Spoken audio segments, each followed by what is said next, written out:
The Vault, obviously, Right. but I don't even think of that as a book. Yeah, I don't think of it as a book either. It's just a Bible. It's a Bible. It's a Bible.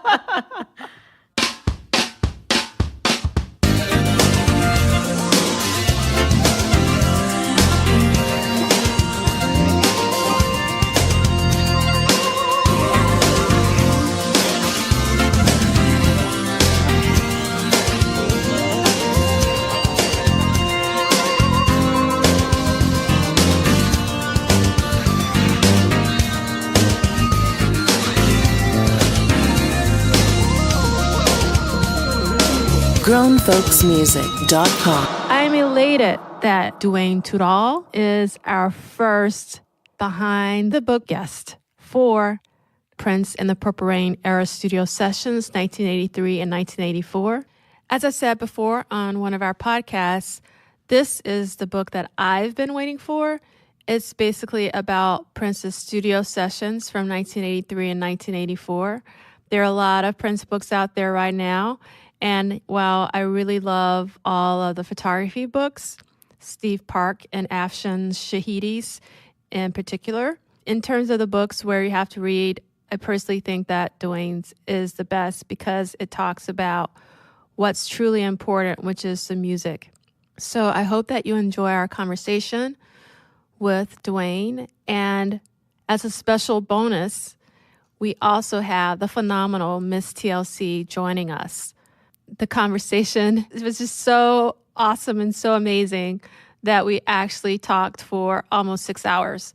And because we almost talked for 6 hours, we decided that we would split the episodes up into 2 separate episodes, but also 2 separate shows because we want to launch our inaugural Behind the Book podcast, our first in a series, just like we launched Behind the Film podcast with Jerome Benton for my favorite film, Under the Cherry Moon. We wanted to create different podcast series to differentiate when we actually talk to the real people. So I hope you take the opportunity to listen to both. I hope you enjoy. Thank you. The first book, it starts on January 1st, 1983, and it's on the Purple Rain Tour. 1999 album is kind of going down. It has already peaked, and it's going down in the charts. And there's trouble in the tour. And it goes through all that stuff, through the breakup of Jimmy Jam and Terry Lewis leaving, to the filming of the movie, Apollonia, to the recording of the stuff. It ends on December 31st, 1984, so it's exactly a 2-year period. It's all the stuff he did in the studio.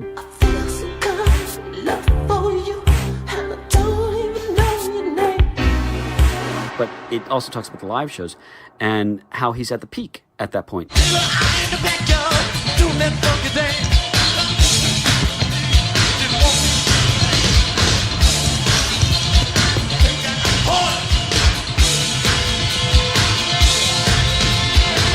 But he wants to end it. He's tired of Purple Rain. So the second book, if I get a chance to do that, is about the rest of the Purple Rain tour, him in a groove with the Revolution, but then coming out with Under the Cherry Moon. Christopher, can I tell you something? oh, don't you ruin it. And coming out with Around the World in a Day. Around the World in a Day was a hit of sorts. Under the Cherry Moon, not so much.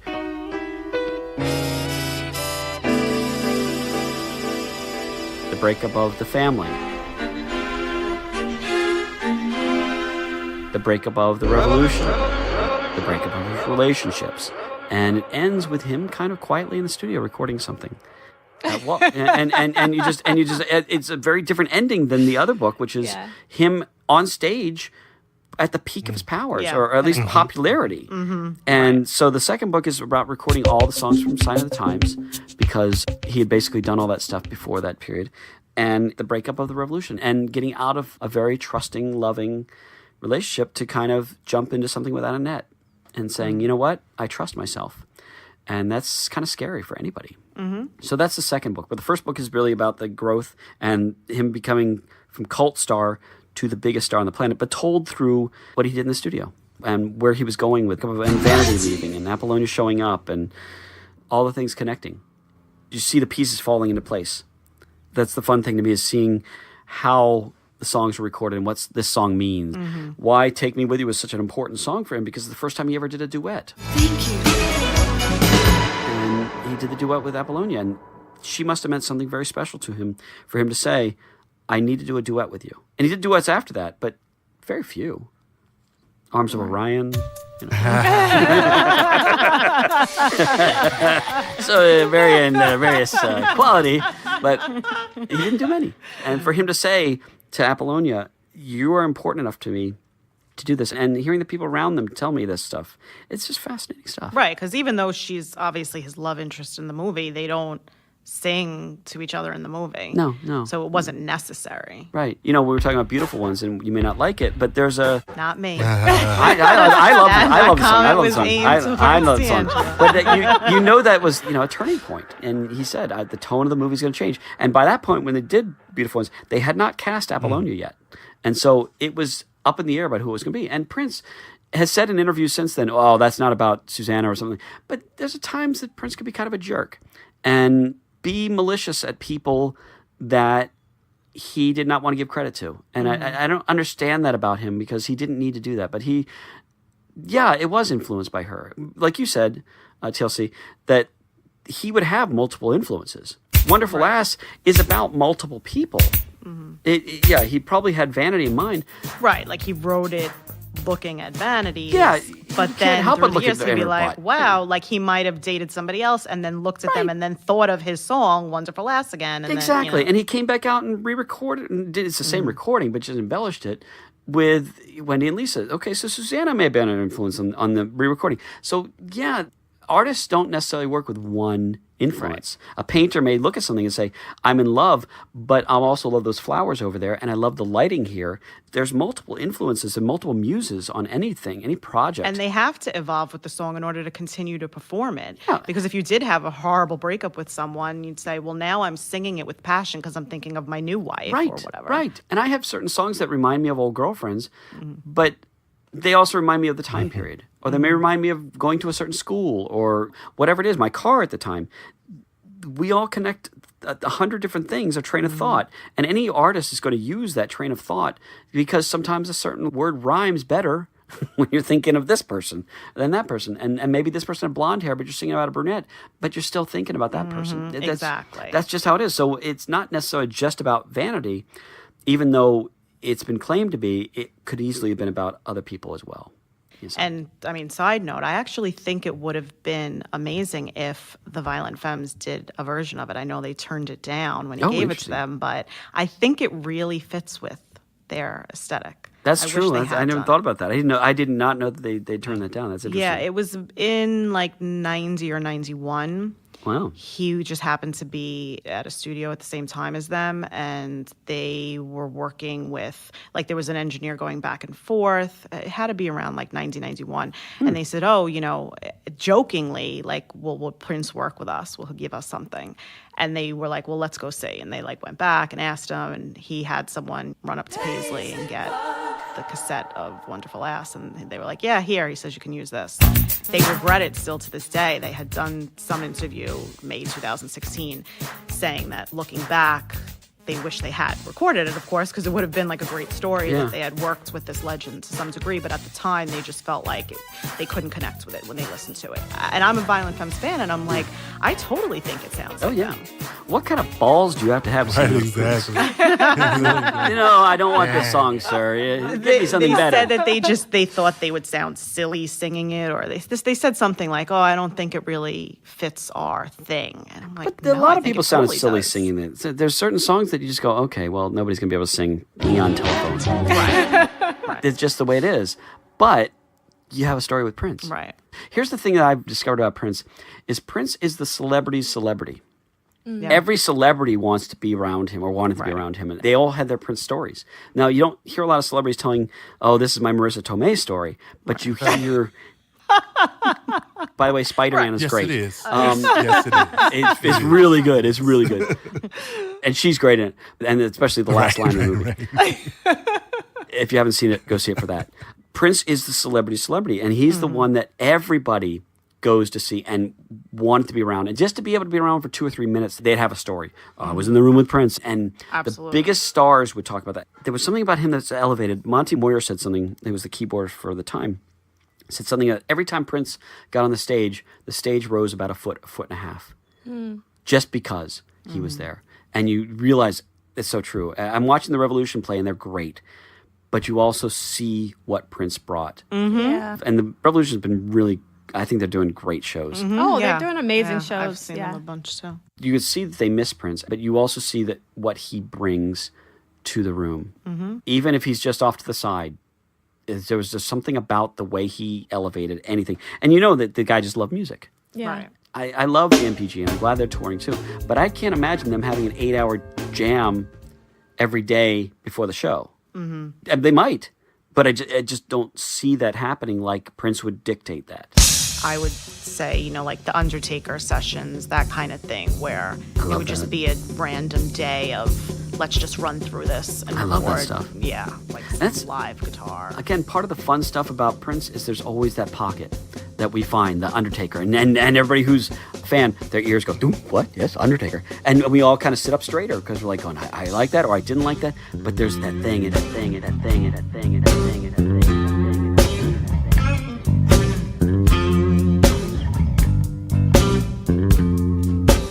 You got the time, baby.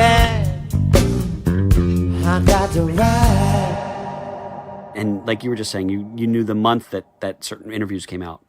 We all get very particular about this. And there's an ownership. Because you know what it was connected to. Oh, like, that yeah. was his whole press tour of Oh, yeah. I'm married, I'm in love. it's Oh, freedom. I was on Oprah that time, yes. Yeah. And we all know the quotes he said, and we all know the interviews he did, and we all know that stuff. There's a family to all of us that collectively missed him. The world doesn't function the same way without him in it. Right. Oh my God. Yeah. You just said something very profound. It used to be that anytime there was a concert tour coming up, or I'd check, oh, this concert's, I wonder if he's going to play in this area. And knowing that that's not going to happen ever again is still... Soul crushing. It's gut wrenching. Yeah. Yeah. And you try talking about that to somebody who doesn't get it. I know. And you're like talking to a dog. They're like, whatever, you were lucky to see him as much as you did. I mean, even just the acoustic sets during the musicology tour, you just saw Yes. a Oh my different God. light in his eyes. I Yes. mean, even all the footage that we have from that, Right. you know, being there live and experiencing was next level. But even just seeing it on video, it's like you could just tell that there was just a different level of emotion that he was Yeah. tapping into when he did Yeah. that. So, of course, the intimacy of just the piano. Is, Well, and we also thought that we'd always get to see the next. If we miss this one, we'll catch the next one. right. And you don't realize that was going to be his last one. And there was always a bit of... Like, I missed the musicology tour because I was out of town when that happened. And I'm like, I would have loved to have seen that. But he'll be back It was around. a fantastic tour. It's I've seen videos of it. It's one of the Yeah. best. It was. Yeah, for that, call it the guitar interlude. This is it. Time for you to go to the wild yard. You will hit cause you got the burning desire. It's your time.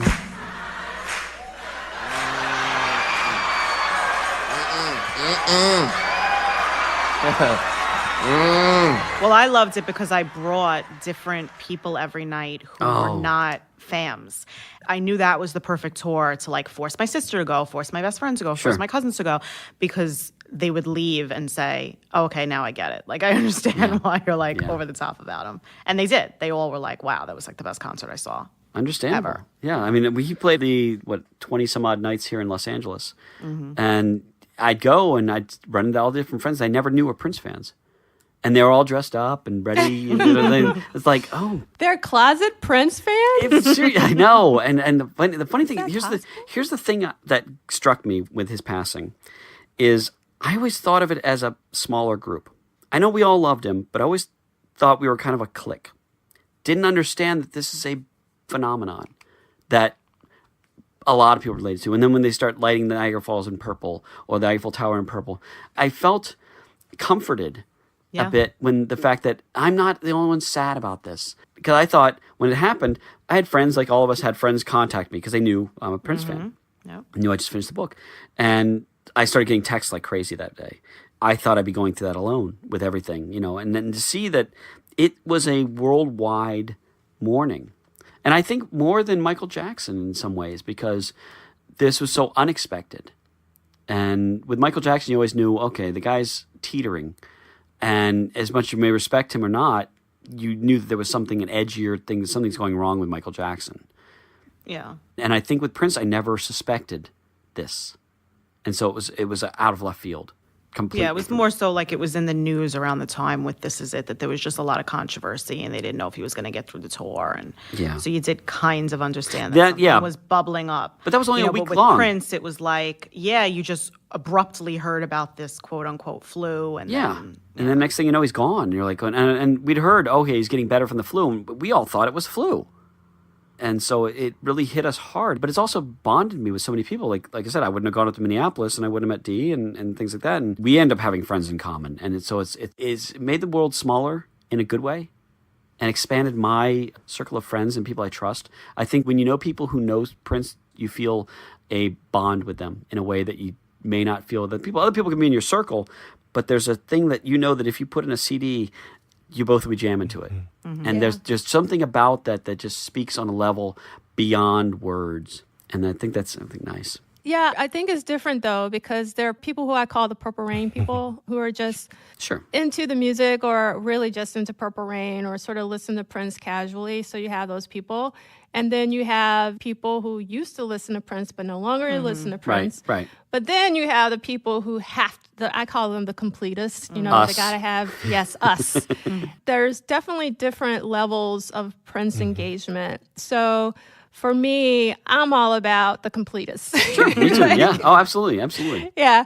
I could kind of tolerate, so my friend Arthur, he did this video profile, which is really awesome. And it basically starts off by saying that if you haven't listened to Dirty Mind, I really can't talk to you. I'm a Prince guy.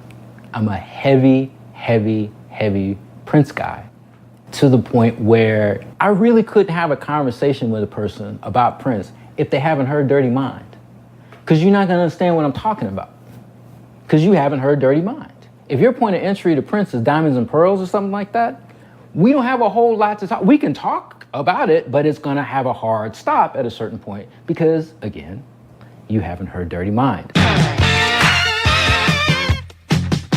I'm the same way when it comes to Prince and to music. How open are you to different genres of music? And Prince isn't my only love. He does not get ranked or compared to anybody. He's in the best. His own Separate.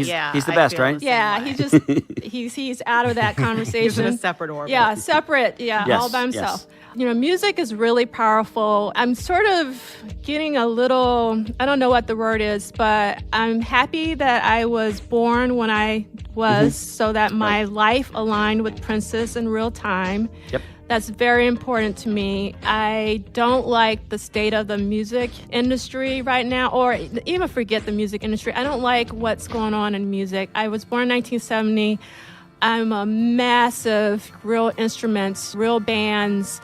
The 60s and the 70s was an extraordinary time for music.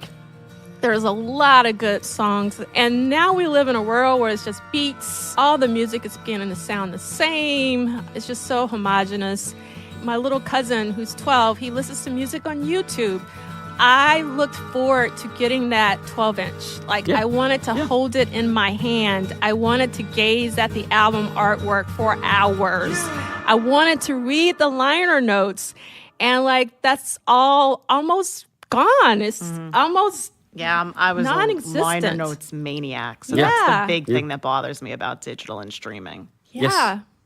I remember grew up as a big Led Zeppelin fan and things like that. I'm a massive Led Zeppelin fan. And I remember getting in through the outdoor and just sitting there looking at this. And then finally somebody told us, those dots on the album are actually paint because somebody put their drink down on it. And it was the inside thing. It was like the paint dots. And all of a sudden it was green. And we're like, what? What the hell? But those things you miss. out here in Los Angeles was Tower Records. And Tower Records was on Yeah. the Sunset Strip. And you could go there and stand in line, and there was celebrities. I'd stand in line next to Molly Ringwald or whoever it was, buying albums just like you are. And you talk to them about music. And there was, you'd go in through the racks and going, oh, okay, well, Presley's right next to Prince. Okay, so I'll look through the Elvis stuff. And there was just something about going, and then finding that one old album, you're going, oh, yeah. I miss that. Yeah, I mean, even the huge Virgin Megastore that was in Times Square, it was such a big deal when it opened, and I was interning for MTV at the time across the street, and it was just the best possible location for me because on every lunch break, every break, I would just go over there, go into like the international section, just look at the different fonts and the different artwork, and I buy the different singles and all the imports. It was just all the fascinating to me. Like imports. I just wanted to, get a sleeping bag and just stay there at night, like let them close up the store. And I'm like, I don't have time to go through all this. Back in the day, and you were talking about bootlegs earlier, in Los Angeles, on Melrose, there was a series of stores, Bleecker Bob's and things like that, and they sold bootlegs. And at the time, that was the only way I could get them. And I remember spending $300 on a CD. That's how much I wanted this stuff. It's like, I need to have this stuff. I probably listened to the CD 4 times. It was a live CD, but I wanted it. Something That about means going. you're a true collector. Well, I would That's go what there. That means. And yeah, I'd go there and I'd talk to the guy behind the counter, and he'd tell me about stuff, and they'd have magazines, and we'd just shoot the talk. For, I don't know who's listening. Your mom maybe yeah, exactly. But we just talked for an hour. I would call record stores that were an hour out of town to see if they had the import or the bootleg, and they'd always do the same thing. Yeah, we do. We had that bootleg. We just got it in, but some guy was in here earlier asking about it. So I'm like, no, I gotta get out there because I don't want that guy to get it.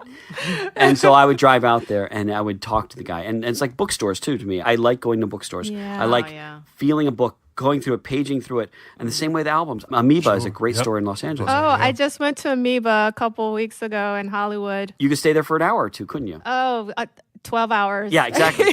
I used to work right across the street from there, and I would go there for lunch. Speaking of which, they had a whole Prince display, and they had several copies of Uptown magazine. And I bought every single one that they had. And the reason why is because I actually subscribed to Controversy. Controversy is great, yeah. You had to pick and choose like what you were going to spend money on. So I didn't buy Uptown, and obviously I regret it. But so I was like, okay, I'm going to buy all of these. And so the guy that was helping me, he was like, so which one do you want? I was like, I want all of them. The stack? Yes. Yes. What did you think of Uptown? Oh, I loved Uptown. I've started reading them. I wish they had more of them. I think I only bought like 12 of them. Okay.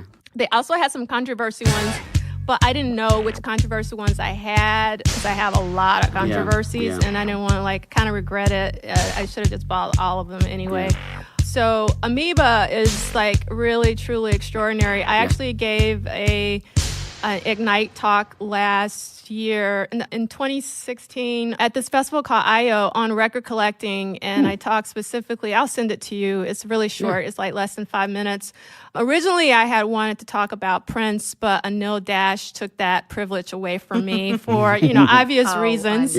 But I didn't know it was Anil at the time. That I just, I submitted my proposal, and they were like, we have somebody else talking about Prince at this conference. Can you talk about something else? Yeah, and they didn't tell me who it was. Like give me a name. Yeah, I was like, but they didn't give me a name, and I was so mad and pissed, and they were like, you can talk about something else. So I talked about record collecting, and I put Prince on every other slide is basically what happened with that.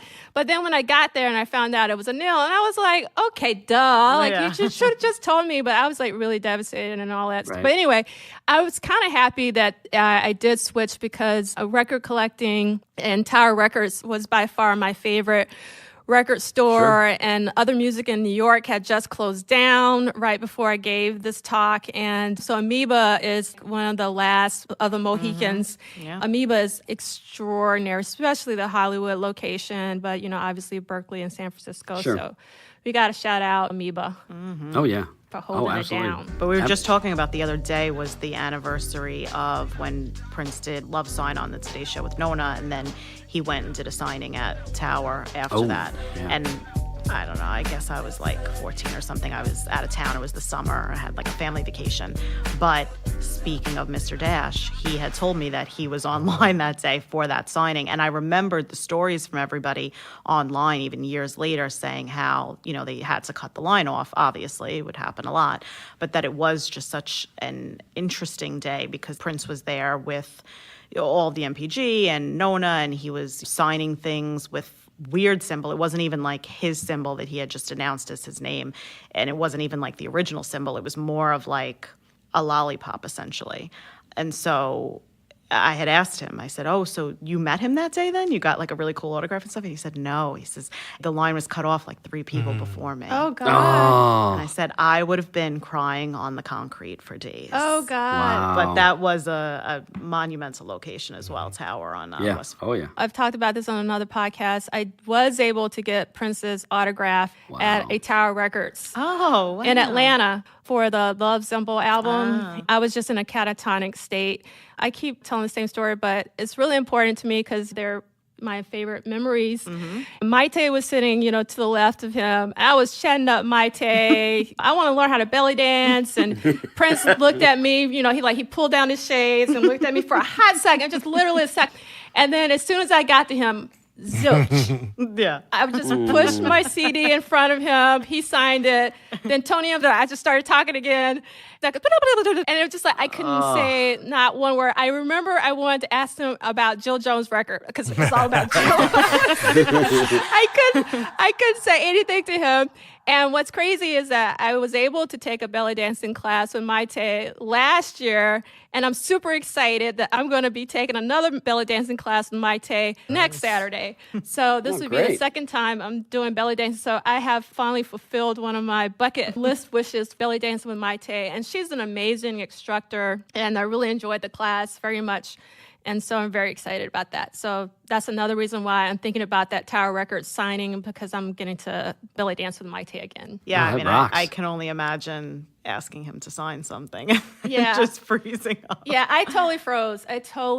And what's crazy is that last year someone posted footage of that signing. Oh, and I wow. freaked the F out because I never thought I would have, we're talking about the 90s, Yeah. Atlanta, Right. who to film that? Nobody Right, to who film. was taping Yeah, it, how it would get out, that doesn't, but yeah, somebody had it.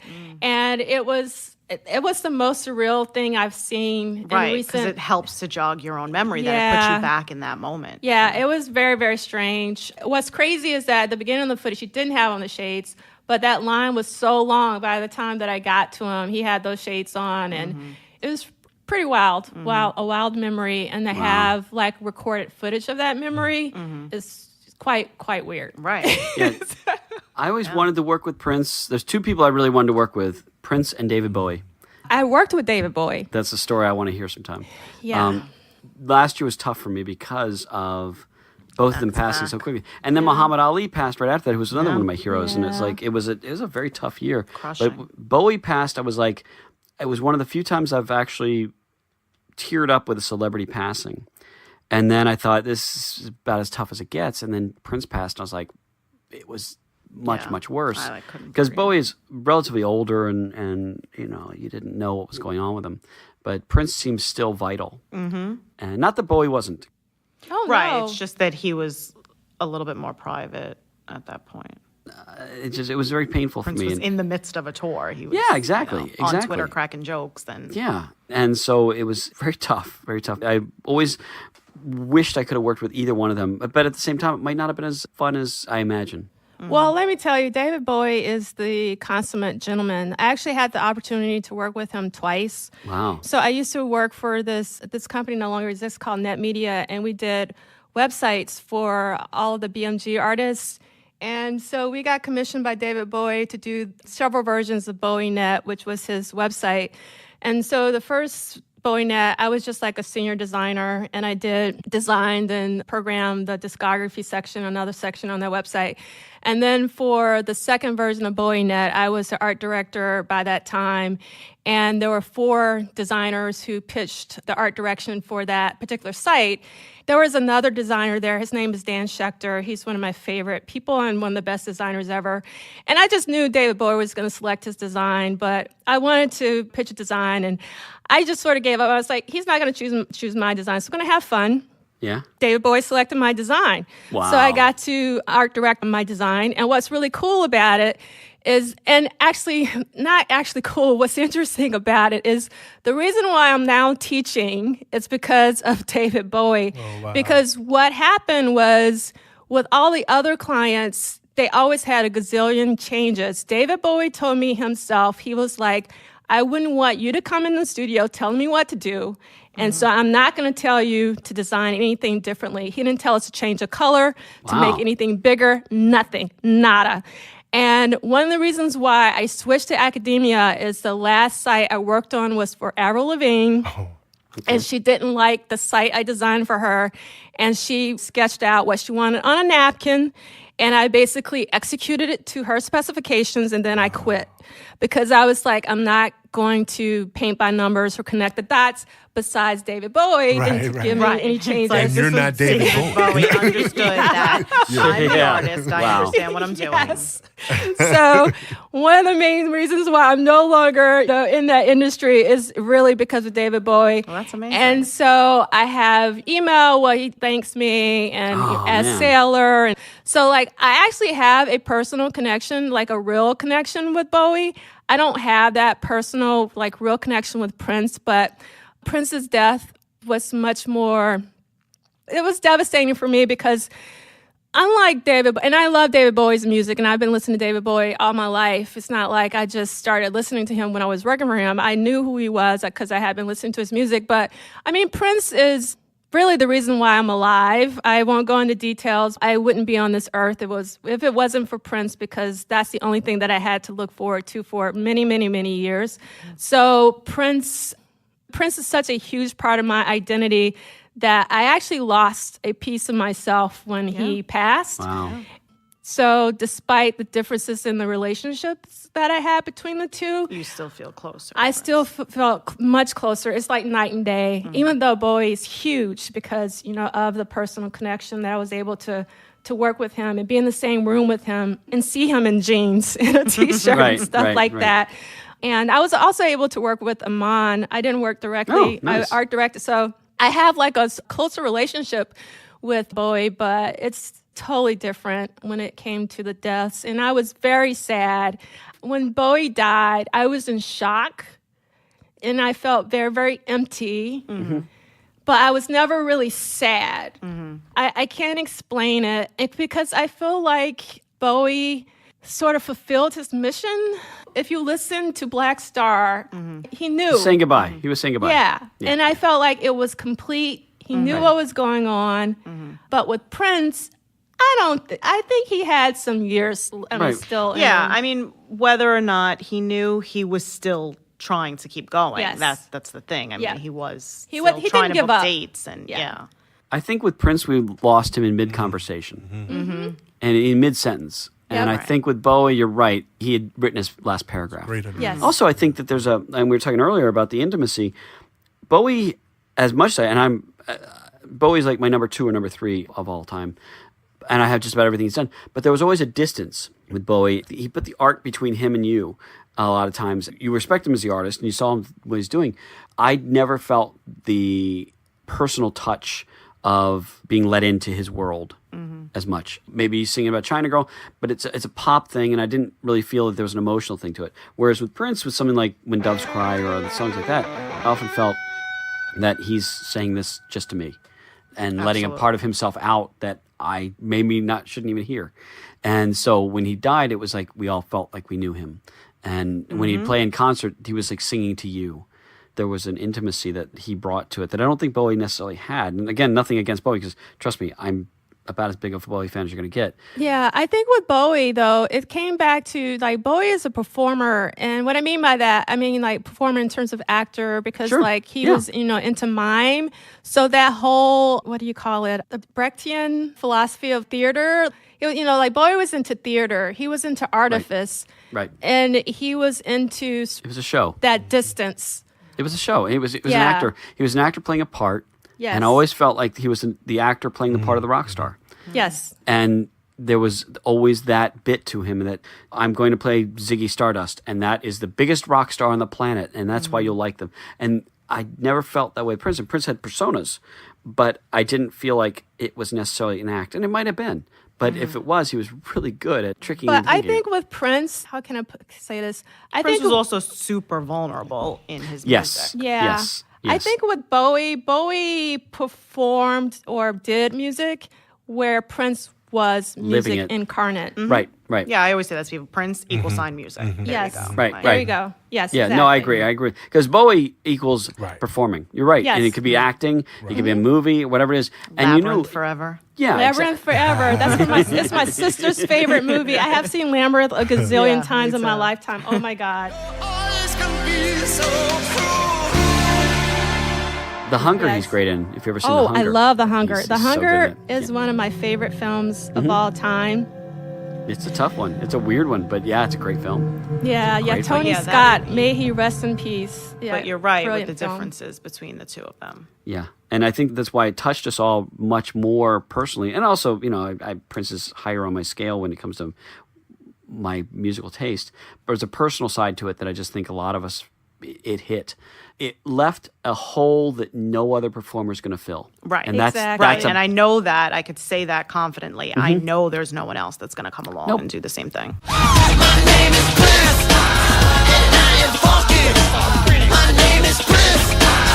and they'll say this is the next Prince or whatever. Right. But no. do that. There's not. There's not a next Prince. And there'll be other people that I'll like, and there'll be other people that I'll love, hopefully.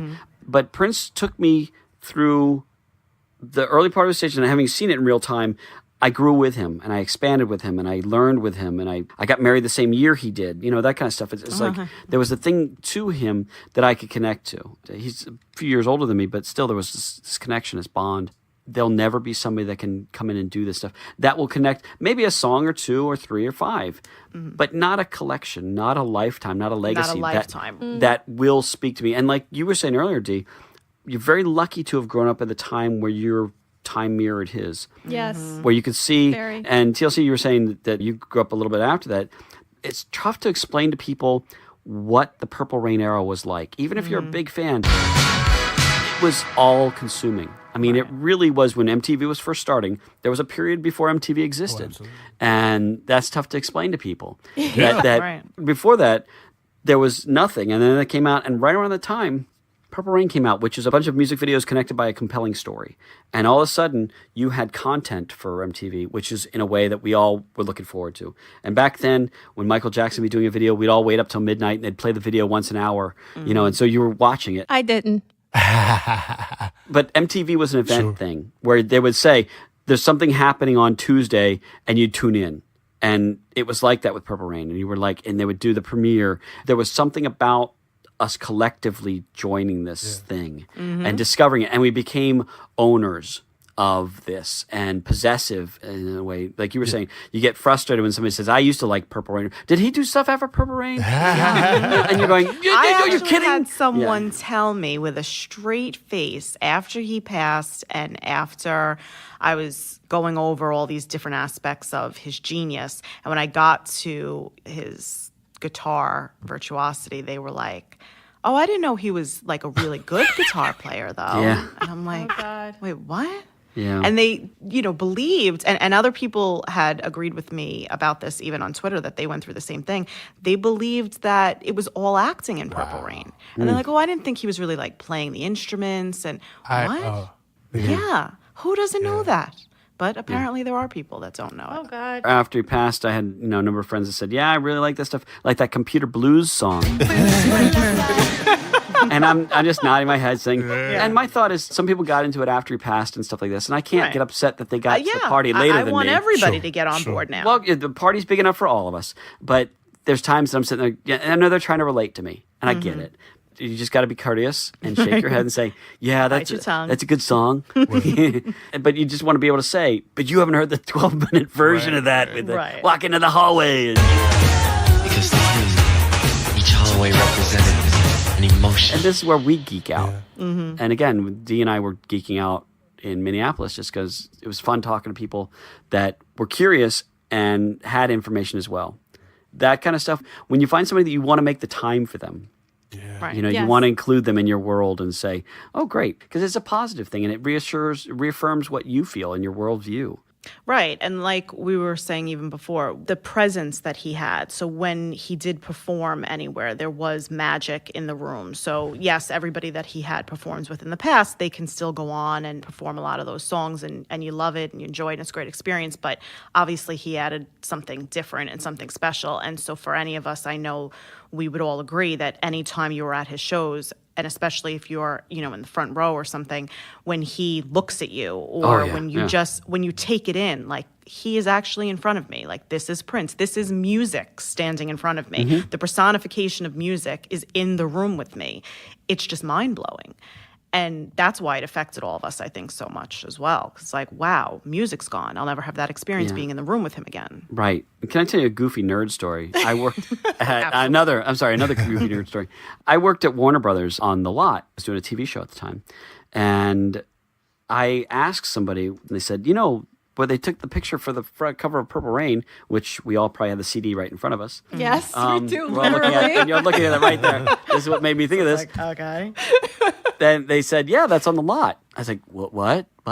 So I got on a bike, the little studio bicycle, and I rode the bike to this part, and it's in this back alley. So I went there and stopped right there and just sat there looking at this thinking, this is where they took that picture. And I just was like, and I know nobody would be able to understand. I would go back to the office and say, I went to where they, and people would just look at me like, whatever, lunatic. Right. But to me, I was sitting there going, if it wasn't for time, we would have been standing in the same spot. But it was like, there was something about the thing, and this is where that cover, and how many times you stared at that cover and thought, what's the story behind Apollonia standing in the door or what, and the smoke there? It just made me think, God, there's history that happened there. And it was something monumental moment, yes. Yeah. As a nerd, and I went back there 2 or 3 times in my time on The Lot just to go back there. And it was kind of, and this is before he passed away. This is several years ago. But it was something they were very reassuring about going there. I don't know how to explain that. So I worked at Universal when we put out 3121, and even in second, third person, not being directly connected to having to speak to him and negotiate with him, you still felt the connection. So as they were negotiating the contract for that and the distribution, potentially for Tamar's album and everything, they would come to me because I would process a lot of the agreements and get all the initial payments out and just make sure they were in the universal royalty systems and all that. And so they knew that I was over the top about Prince. So they knew that I would, of course, try, but in a sophisticated way. Respectful way. Yeah, in a mild mannered, oh, by the way, if you need me to just go to Paisley and hand him the contract, I'll do it. I'll pay for my trip there. They were trying to cooperate in some ways because they would let me know about certain shows or showcases, or they let me see like the Black Sweat video before anybody saw it and things like that. Like they would pull me into certain meetings and whatnot. But when it came down to like the contract, they're like, no, you are just going to email it to his assistant. and I was like, but it's still kind of the same thing. Like I was still excited because even just that distant connection, I'm like, okay, but I'm sitting here corresponding with his assistant. And then when it came down to like getting him back his executed copy of the contracts, they're like, okay, like here's the address of Paisley, whatever. And of course in my head I'm laughing because I'm like, of course I know the address of Paisley on the back of my hands. But they're like, if you could just send it here. So when he would come in for meetings, of course, again, I'd be like on the edge of my seat just waiting for them to say, okay, fine, you could just come and sit in this meeting. And I knew it wasn't going to happen. I mean, I haven't followed him for this long to not understand what it's like doing business with him. But would still tell me like, oh, you know what, he's going to be in the building today. He's going to be Did you dress differently those days? Well, a lot of times I would find out an hour before it was going to happen. And they're like, okay, he's going to be in the building today. He's going to be on the 7th floor, just letting you know. It's going to be about like 6 o'clock. They're going to make sure that they clear like that side of the floor out. He's just going to come in, I guess, with like his bodyguards, have his meeting, whatever. But we're just letting you know, wink, wink. But still at the same time, I'm like, I'm not going to bum rush him. I'm not going to go ask him for an autograph or a picture or anything. But just knowing that it's like, okay, so he's coming here. Like he's coming into the building. He's going to be 1 floor above. So I'd be like, okay, I have business on that floor anyway. So I'll go to the floor like at that time. This way, if he has to walk by me or something, it's still just the presence of music.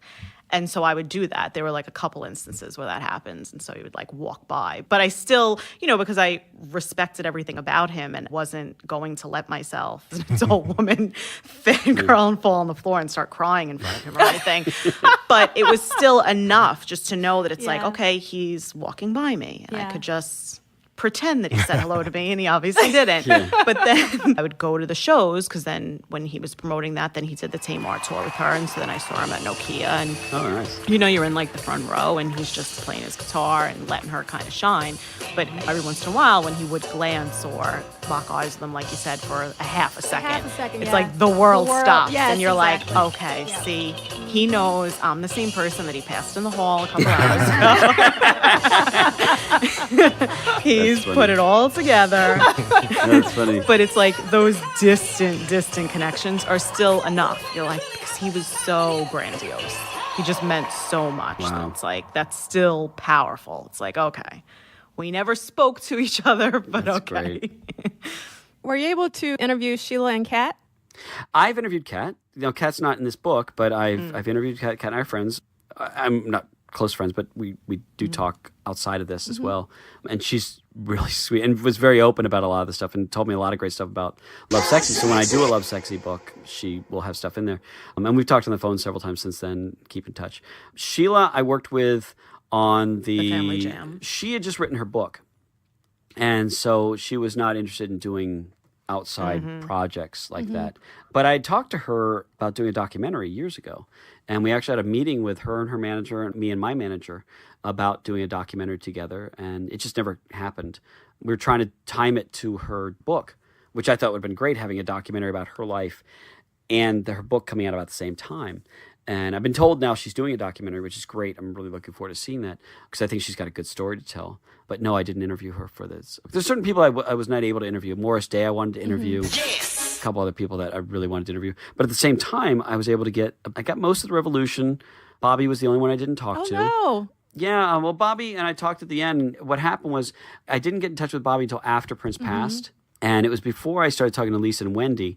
And I talked to Matt and Brown Mark years ago as well. But I think what happened was Bobby was being very protective of Prince's legacy. Yeah. And he didn't know me. Right. And can understand everybody's probably coming to him saying, dude, I'd like to talk to you about this. And you got to protect. Bobby's one of his best friends. And I think that since Bobby didn't know me, the idea of opening up to me may have been a little tough, especially after Prince passed. I respected that completely, and I'm hoping that I'll give him a copy of the book when it's out, and I hope he likes what's in there because I think it's very flattering for everybody involved. But luckily, Bobby had done a big, extensive interview with Uptown, and since it was in print, I was able to use some of those thoughts from that. And a lot of these guys have done interviews outside of me, and so I'll be able to get Quotes Morris has and done stuff, many interviews, and Jerome's done many interviews, and things like that. Were you able to And interview Jerome? No, I wasn't. They did a Purple Rain screening last fall, and I went with Al Magnoli, who is now a friend of mine from working with him on this. And so I met Jerome, and I met a few other people that night. And Kat was actually there that night. I hadn't seen her for a while. And Apollonia was there. And Jill. And so Jill was there. Yes, Jill was there. And I like I said, I always have fun with Jill. Jill's just, I think she's very fun. I always enjoy Jill. And I think she's one of the people that gets overlooked, unfortunately. Yeah, she gets overlooked all the time. So anytime I can speak her name, it just flows out. Well, there's, I think there's certain people that do. I think there's certain people that do get overlooked. I think Susanna had a really important part in Prince's legacy, and I think that sometimes people forget because she wasn't a member of the Revolution, but she was there for a lot of things, and she had a long-term relationship with him. So I think that influenced a lot of songs. And I think that you can't be around him and not influence him. Anything you say, anything you do, any joke you tell could potentially end up in a song. He had to, like I said, feed the machine and feed the beast. So he was always getting input from all the people around him, and Jill was definitely around him. She lived with him for a while, and each one of these people would say things or do things, and they'd be part of his legacy. And that's why you can kind of look at his songs and albums and see who was around him based on the music he's doing, because he may be in a bad place and he does some stuff for the Black Album. Whatever. And it's, it's funny with the Black Album. I always laugh about it was supposedly recorded for a party for Sheila. Sheila's. That doesn't sound like a party record to me. When I think of parties, I'm thinking of a happy song, not Bob George. Bob George is like, this would bring the room down. What party would that be? Record scratch. Everyone's like, what Exactly. is party? Yeah, and everybody's just standing going, Let me see you dance. so that always struck me as an odd thing. I think there are certain songs on there, La Grind, and stuff like that, that are very, yeah, exactly. But I just thinking about Bob George at a party. Hey, cut the cake. No, first I got to listen to this track. Come and get me, motherfucker. You know, it just seems like an odd one. New coat, huh? That's nice. Did you buy it? Yeah, right. I love the fact that the Black Album led to Love Song. Transitional time, and it opens up a door to other things. Yeah, and being able to trace all that stuff. And yeah, my book is only covering the first 2 years of this period, but yeah, that's just, to me, I didn't understand until I started putting the book together as how linear he was. I'll give you a great example with the album, De La Luxe package we got here. It has stuff that was recorded after Purple Rain was released. Dance Electric was recorded a month or so after it was released. He was working on stuff. Yeah, because the B-sides and all that. And he liked to release the stuff that he'd just come out with. And so you get the I Would Die For You long version. 1, 2, 3, And he recorded that at the end of October of 84. 1, 2, 3, Long after the movie is out, long after, right before the tour was about to start.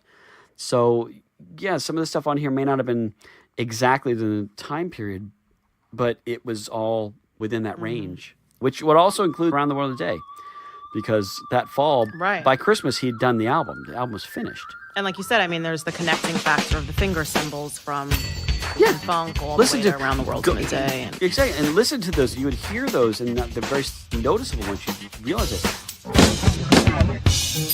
Really, Weekend Funk was really the first time that I think of that he used those. And the instruments that David Coleman was bringing to Prince, it opened his eyes so much that the quote I got from Lisa Coleman was, the Purple Rain tour ended early because of David Coleman. Because it inspired Prince so much that he said, I'm tired of working on Purple Rain. I want to move excited on to the next about stage. this other stuff that's opening my mind. Yeah. Exactly, and I've got this thing already in the can now. And before it gets old, let's get this out there. And we had to battle with Warner Bros. And Around the World in a Day is a different album. They could have toured Purple Rain for another 6-8 months, another year, and it would have done fine. But he's like, you know what? I'm done with this. This is the next phase, and you got to respect that. Yeah. So when they're going to come out with an Around the World in a Day CD set. Yeah, that would be phenomenal. Yeah, I'd love all this that stuff. one, they could really focus on the artwork and how it was all to resemble the people in his life. You can go into each character. I mean, there's just so much. Yeah. Well, and I'd love to see a Parade one, because Parade is a completely different sound altogether. He's much more stripped down and a little more funk. It's like he wanted to get back the black audience again when it came to certain Parade things. And, outtakes, I love that. There's so much great stuff to it. And It's Under like the Cherry Moon. Click. Just one moment, I'll see. Mrs. Wellington. Lady in white. Mrs. Wellington, he'll be right with you. By the way, my name is Tricky. Tricky, put the phone down. You don't I will indulge you on that understand. one. You don't understand. D'Angela and I are hoping there's an Under the Cherry Moon 2 in the vault. Never dance before midnight. No. I want Under the Cherry Moon in color. That's what I want. That wasn't made in color.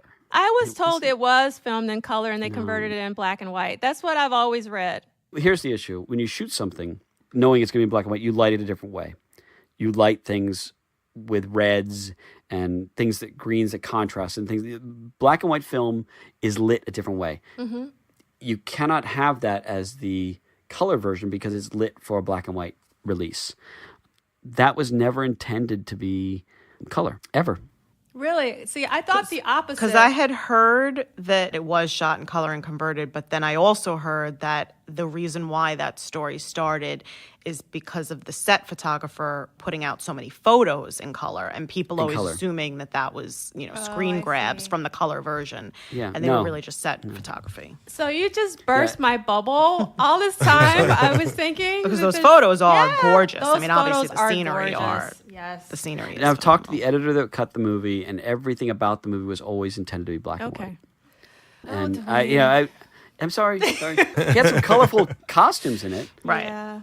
And I love the black and white look. I mean, I'd be curious to see it in color because the scenery was so gorgeous. I think they missed the boat on that because Nice and those areas are beautiful and stunning. You want to see that and to have it blue in color. water and Yeah, even in a muted way would have been very poetic. I think selling a black and white movie is a tough one. And you really have to have a reason. And I don't think there was a legitimate reason for that. Right. Because I think that you could have had just beautiful water shots, beautiful scenery shots. Not that you don't have it in black and white, but there's something about the color that I think was lost. I think when he started going away from the more realistic things of Purple Rain, I think that he was dipping his toe into a pool that he didn't know how to swim in. And I think that that's the tough thing, because there's parts of Under the Cherry Moon that I really enjoy. And I think that with the right hand guiding him, it could have been great. But I feel like they didn't have that. And he didn't rely on it. I think, here's the thing I think is, and in my opinion, is he gave a lot of trust to Al Magnoli with Purple Rain. And they saw what Al did, and Prince is a sponge, and thought, I can do this. I can do this no problem. And went out and did it, not knowing that there are reasons that things are shot certain ways, and reasons that things are set up or timed or didn't understand them. And you can occasionally make a mistake and get it right, but a film is a collaborative thing, and I don't think he was willing to collaborate on that. And I think that was his downfall. And then I think Graffiti Bridge was a great example of not wanting to collaborate. And he wanted to also do things quickly. He wanted to say, okay, I want to do this film. Let's do it in a month. Well, no, you can't. You have to write a script that's strong, that tells a story.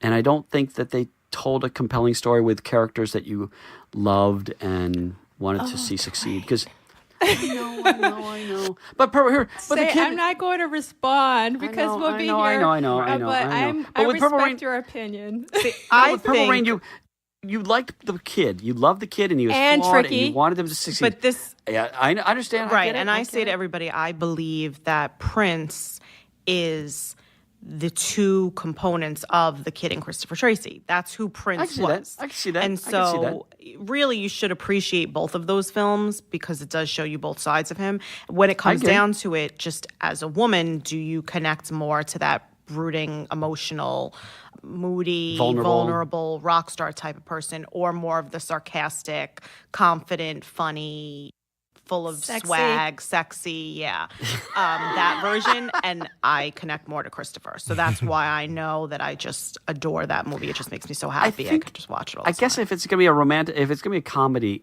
I wish it would have had more comedy to it. I think it has a lot of comedy. Only confused men wear loafers. You aren't confused, are you? I think it has some. It's dry, campy comedy. Yeah, I mean, if it was, I laugh. I mean, I think for me, I think that's the problem. That the one thing I will say that a lot of people had with the film is they were laughing at it, not with it. I was laughing with it because I thought the entire thing was he was in on the joke. Yes. Yeah. It was hilarious. And I spoke at the first Prince Academic Conference in Manchester, England in May. And my topic was Under the Cherry Moon, Prince as his most authentic self, because for me, Christopher Tracy is the Prince we hear in rehearsal. Steve, did you just get here? What time did you get here? About 4? Come on, get in the mic, say you're weak. Say I'm weak. I can't come on time. Say it. But I was here all day yesterday. Interesting. And I knew that The Prince in Purple Rain was a construction in real time as a 14-year-old. I kind of knew that wasn't Prince. And when I saw Under Cherry Moon, it clicked. I was like, oh my God, this is who Prince is, really. How you doing? Cool, how you doing? Man, forget it. This girl ain't got no home training. And then when I started listening to a lot of the rehearsals, when I started trading and stuff, I was just affirmed that Christopher Tracy is Prince. Say, mama, you forgot to wear purple. You got to leave. Yes, you. Big sexy mama with the red. Come on. You have to leave. No, I'm kidding. No, I'm kidding. No, I'm kidding. No, I'm kidding. No, I'm kidding. No, I'm kidding. With Prince leaving us on a piano and the mic tour, for me, it was like Christopher Tracy has come back to us. Wow. And when I say Under Cherry Moon is my favorite film, I am not lying. No, I'm right there with you. I am not lying, and it means a lot. The piano being Prince's first instrument, it's just like it's multi-layered. But for me, it's like it's really the humor is I find Under Cherry Moon hilarious. hilarious. In fact, I've said this before. So, Duane, when Under the Cherry Moon came out and it was released on VHS, I recorded on a cassette tape and I listened to it daily on a cassette tape. And my sister, so it came out 86, so maybe it came out like in 87. So I was 17, my sister was 7, and she could recite the entire Under the Cherry Moon film because I listened to it every single day while washing the dishes or whatever. So Under the Cherry Moon was huge for me, much more than Purple Rain. And I don't know, I just like, I love the chemistry between Prince and Jerome. Yeah. Prince Was phenomenal. What should I wear to the joint tonight? My Versace or my Benucci? I don't know, man. I think I like that blue. I mean, if I'm going to criticize Under Cherry Moon, because I can be critical when it comes to Prince, is that I don't understand why Kristen Scott Thomas was cast as the love interest, because I didn't think they had much chemistry. No chemistry. I wonder what it would have been like if Susanna would have been. It's like supposedly she was the was. And I think it would have been interesting, or even Jill for that matter, because you have the hard life. Nicholas, darling, can you believe this awful, disgusting place? Hey, ain't you that famous dame singer? Yeah, ain't you? Gillian Stoneheart. Which I think was shot after Under Cherry Moon, if I have my timeline It was. correct. It was, yeah. And Yeah. I think Yes. because Jill does end up in Graffiti Bridge, I think Jill, because If I could mention Jill Jones again. Jills. You love your Jills. You like Jill? What? I never thought of her as Mary Sharon. That actually would have been really interesting. I think it would have been amazing if Jill would have been Mary Sharon.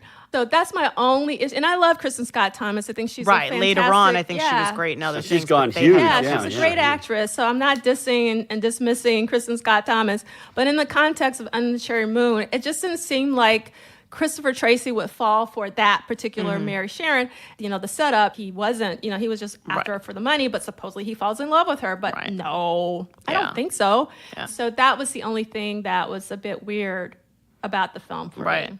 And for me, like I said, a lot of this stuff, like I just saw as a kid, and then when I went back to it as an adult, of course, you see it with fresh eyes. And so as a kid, and also just being influenced by what you heard around you, that everyone was like, this movie is a bomb and it's terrible and this and that. Right. I was like, oh yeah, that movie is kind of like an embarrassment. And then when I went back to it when I was older, I'm like, this movie is amazing. What are people talking I'll have you guys over the house sometime and we'll watch it, and you'll guide me. As long as we could Tell play me how to think. Arms of Tell me how to Orion. think. Well, what's Beautiful really Lines. great, I always shout out the Michael Dean Prince podcast because I love it. So he does a really great Michael job. Dean's great. Michael Dean's Yes, great. Michael Dean's and great. so they did a podcast where they all watched Under the Cherry Moon at the same time, and they commented on it. Oh, that's Which funny. is hilarious. So I've been wanting to do that, and I specifically, this is another shout out, I'm trying to get anybody and their mama who knows Fonte of the Foreign Exchange and also of Little Brother, if he could do a Under the Cherry Moon commentary, I would love to hear that, because I think it would be Hold hilarious. up, I might be able to. Can you hook that Let me up, see what- Ivan? I will run through some channels, yeah. So basically, Duane, what I'm saying is that we could set a date and we can hook it up. We could do the same thing. All We of us could watch all together. watch together and we could give our commentary on the spot. I think it would be pretty phenomenal. When Michael Dean was doing the Prince, was it the Purple Rain Minute? Yeah, You guys remember that? yeah. I was kind of sad that Yeah. didn't continue because that was a lot of fun. That was a lot of fun. So is there anything else you'd like to say about your book? The thing that I'm finding with people is because the book is so different than other books, it is sort of standing out in a way. And I guess, like I said, I wrote this sort of for myself. I wrote this thinking, this is the book I want to read because, we all read Prince's story and it's all, every book out there is a little variation of the story, who they had access to talk to.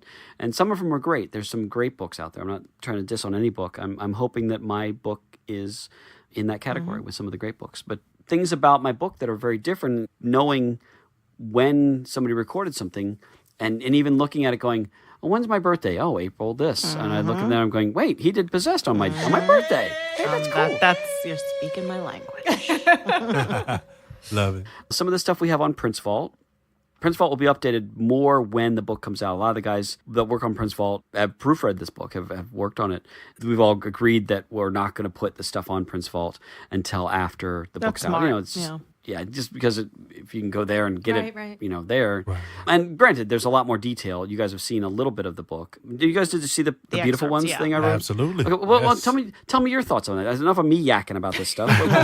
Tell me what you guys thought. What did you think of that? Good and bad. I love the approach. I love the way that it breaks down the official details and then you get some different takes on it. I love how there was the initial story and then he said, okay, I forget the order of them. Then I guess Susanna comes in and says, well, this is what I thought about it. Oh, no, and then it's Prince's excerpts from his interview when he says it's really not about her. Like, I like that there's that progression and the counterpoint. Was it fun finding out what time of day he's doing this stuff Yes. too? I mean, Oh, Yes. absolutely. I mean, the fact that he Yes. leaves at 5:15 in the morning and it's, I love that. it started at 1 p.m. I mean, come on.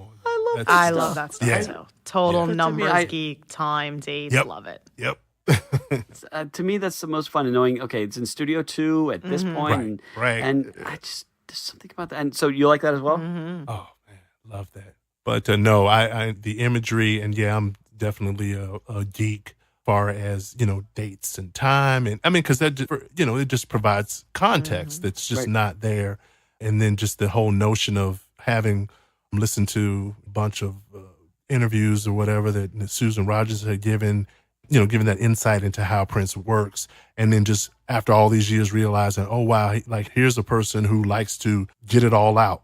And then it's done. And then they're on to the next thing. And just to be able to see it. One of the fun things I've found with this is the different opinions of things. So some people say, oh, he's a perfectionist. And they'll be adamant about talking about, oh, he's a perfectionist. And then somebody like Susan will come along and say, no, he was not a perfectionist. In fact, what he would do is he just wanted to get it out. And damn the equalizing and stuff like this. Right. And if there's times that he's like, I just want to record this. And if it wasn't perfect, he'd listen to it and go, you know what? That's the way it's supposed to be. And even Sheila talks about that in interviews. I didn't interview Sheila, but she talks about how he wouldn't spend 5 hours on a drum sound. You got 10 minutes. And if you get that right, you got that right. And if you don't, that's what's being recorded. There's something about the urgency of his music that I think is nice. The fact that the guy would record 2 or 3 songs sometimes in a day is nuts. And when you got people that would take, and Michael Jackson would take 2 weeks getting a drum sound. Yep. Fleetwood Mac would do the same thing. And I thought, how on earth do you get anything done? But this is one guy, and he comes in the studio and he's like, I want to do this now. And if the engineer wasn't getting it, he'd be like, Peggy, you're ruining my groove here. He's like, go. And there's a pressure to get this stuff out. And I think that comes across in the music where he has an urgency to some of the songs and some of the music. And hearing some of the things you guys haven't read yet, but when he's recording the stuff at the time, there was a whole interview where one of the engineers was telling me he'd record solos for Jesse and he would be like, no, that's too good. And he'd be like cocky about it. And it's like, because there was a competition between Jesse, because he was afraid of Jesse. He was really afraid of Jesse. And Jesse brought something that Prince could bring. And so there was a challenge there. And Prince would be a little arrogant about what he could do. And several people say the only guy who's really afraid of guitar-wise was Jesse. And understandably, Jesse is a very talented guy. Oh my God. Yeah. Jesse's amazing. Yeah. I saw 2 out of the 3 Bunker shows. One of those nights, he played one of the most amazing guitar solos I have ever heard in my life. It was so extraordinary. I interviewed Jesse for an article I wrote, and then I went back to him because I had everybody sign releases for things, and it was after Prince had passed, and I was dealing with his wife, and they were very sweet to me, and they said, Jesse's really not interested in talking about that stuff right now. And so I was kind of sad, and then I explained to him, there's a few quotes that you have that were complimentary about other people, Peggy McCreary, things like that. And because he'd said great things about Peggy. And so they said, okay, tell you what, you can use some of the stuff. And so they gave me access to some of the stuff I'd recorded. I just want to make sure I had permission. Everybody I'd quote directly, I went back and got them to sign a release that says, I know the book's coming out, because I want all the people that I interviewed, I don't want people all of a sudden go, wait, what? Yeah. And also that way I could go to people and say, you said this. Is this what you meant? And I could ask him follow-up questions. Jesse and his wife gave me permission to use some of the stuff I talked to him about. And that was good. I was very happy that they did, because he had said that he was just to the point where he didn't want to talk about that stuff. And I respect that. I think it's going to take some time for some of these people, because some people I remember dealing with before who were really excited about this, after he passed away, we're like, no, this is a friend of mine that I lost. Yeah. I'm now going to kind of close down on this stuff. And I respect that. And then you just say, okay, I respect that this is your friend. And my book is expendable. It's not a personal relationship. If somebody doesn't want to talk, then or somebody decides they don't want to talk, you got to respect that. That's a bigger picture thing than my book. And that was unfortunate because there's some people I would love to have talked to, but they'll either write their own book or just keep their stuff to themselves, and that's fine too. Did you feel like just in the research process for your own book that you had to be somewhat of a therapist to read people, whether or not you think that they're intentionally fibbing or... No, I don't think... Here's the thing. I wasn't there. So the bottom line is they have one up on me, no matter what. But everybody has their piece, and if you're in the room at a certain time, doesn't mean he told you the same story he told the other person. And you start putting this big puzzle together that is difficult to do from one perspective. And so you have all these, and it's like Rashomon, like I said, you're going to have all these different views of, no, I don't remember it like that. I remember I was in the studio. You know, Peggy McCreer always said that when Dove's Cry was recorded in one day. Well, the studio notes say it was recorded over the course of like 3 or 4 days. And so, okay, and then the studio notes say there was an instrumental. But and they also say there's no long version, but we've heard rumor now that there might be a long version. And I still don't know that it exists. But, you know, so there's going to be things that people don't always agree on when things were done. And I can't tell you what I had for lunch 30 years ago on a Tuesday. Right. And so for me to expect Or that last from week, anybody for is... that matter. Well, yeah, exactly. And so there's going to be things that your mind embellishes. And you hear the same stories from a lot of these people over and over and over. And after a while, you realize, okay, there's something to this, but it's expanded. And I tried to go back to as close to the source as possible, you know, whether it was interviews they did around that time that may be a little more open. But at the same time, people are saying things to hide Prince's involvement. Sheila couldn't talk about Prince's involvement on the first album. Okay, so she talks about the fact that she did this. Well, that becomes the truth. Well, there's a great book, Stumbling into Happiness, that's about the way that the brain actually works and how it creates memories and recollections and things. And it's just such a fascinating look into how the more you tell a story a certain way, like there is a certain changeover where that becomes the imprinted memory and you have no connection to the truth anymore. And it's just fascinating that biologically is the truth. So if you're telling somebody to play this role for so long that, no, you're the mastermind behind this whole album, you created it. If somebody asks you if Prince is involved, you say, no, you start to believe some of that. Right. And used to read books about the Kennedy assassination. And it always fascinated me, and I was really fascinated by it. A guy named Vincent Bugliosi wrote a book several years ago. It was a 1,600-page book, very heavy, great doorstop, great thing to keep your car from drifting down the hill. And he went back to these stories that people said that I saw smoke and fire and gunshot. And he went back to their interviews they did the day of the assassination. And the interviews were very different, where they'd say, I heard a noise. And he showed the progression. Right. That grew into a year later that I saw a flash. And that grew into a year later I saw a flash and smoke. I don't know what is real and what's not. So I tried to show both sides in the book saying, well, this is what this person said. That's what but this is what another person said. So that way you're not... And again, you saw that with the beautiful ones that they wrote.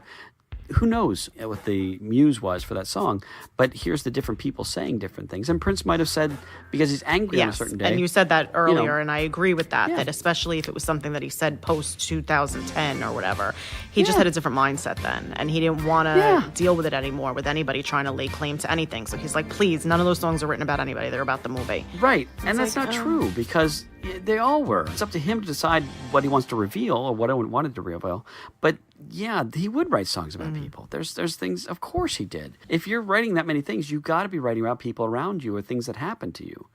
And you may change it. Vicky Waiting was Anna Waiting. Anna Fantastic. So, okay, then change that. But it was about her in a sense. Plenty of songs he wrote about Maite and songs he wrote about people telling a joke or something. That's just the way it happens. And, you can be a jerk later and say, no, it wasn't. Or he was talking one time about his first manager. And he was doing an interview, and he said, my first manager, whose name I can't remember. And I'm like, what are you talking about? That guy did a lot for you. It's kind of a jerky thing to do. But we love the guy, but we have to accept that there's going to be times that there's going to be emotions involved, and any artist is going to be emotional. That's why we love them.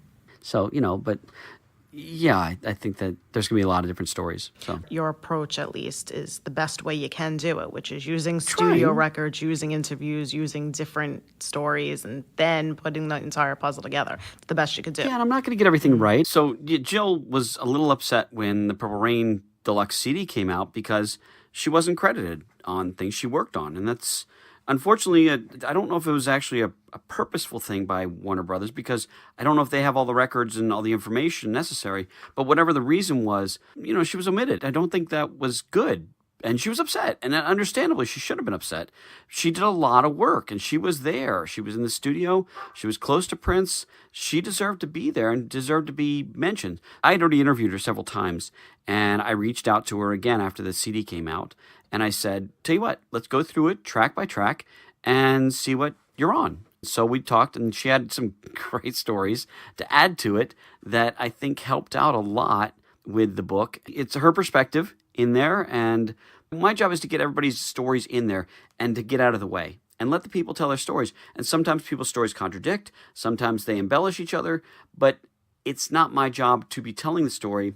I wasn't there. So I'm happy to have Jill's story told, just like everybody else's story. And I adore Jill. I think she's great, and I hope she writes her own book. We talked 2 times past 2-3 weeks, getting details. And again, I know I still won't get it right, but I get most of it right. And if I get 85% of it right, anybody who was there is going to know more than I did, period, no matter what. But I'm hoping that I get a bigger perspective on things, and I can get a bird's eye view that I can say, you weren't in the room at that time, but as soon as you left, this person came in. And there's things I had to not put in there, and there's things that people told me that I did not put in there, just because I thought, you know what, I got to respect their privacy, their relationship, whatever it was. It's very positive mostly. Yeah, there's going to be days that Prince was in a bad mood. That happens. If somebody told my story, I'm sure in the past 30 years I've had a bad mood or two. Talk to my wife. So I'm hoping that it's a balanced with more on the positive side, because I'm writing it as a fan. I'm not writing it as an angry person. Pierre Nilsson's book, Dear MSR, is a great book. And Pierre helped out on this book a lot. He gave me access to all the interviews we did back in the day for Uptown and his book. Some of them I'd conducted, other people had conducted them, but he gave me access to them. So I had to reach out to all these people, reached out to Jelly Bean and reached out to everybody else and got their information, saying, yes, you have my permission to use this stuff. But there are certain people that really take the research seriously. And I've seen other books that I've looked through that interview one person, 2 people. And I'm like, you're missing a bigger story here, because Jill may have her story, and then, the other side may have their story. But you find a way to tell all the stories, and you understand a little bit more. And there's going to be some people that are angrier, some people that are not angry. And I found people that I've never even read about. I found the tour manager for the 1999 tour right before Alan Leeds came on. And she'd never really talked to people about this before. So she sat down and talked to me for an evening. I was looking, just as we're talking, I'm looking at the list of people that I've interviewed, and I'm thinking, there's a lot of people I interviewed. I got really lucky.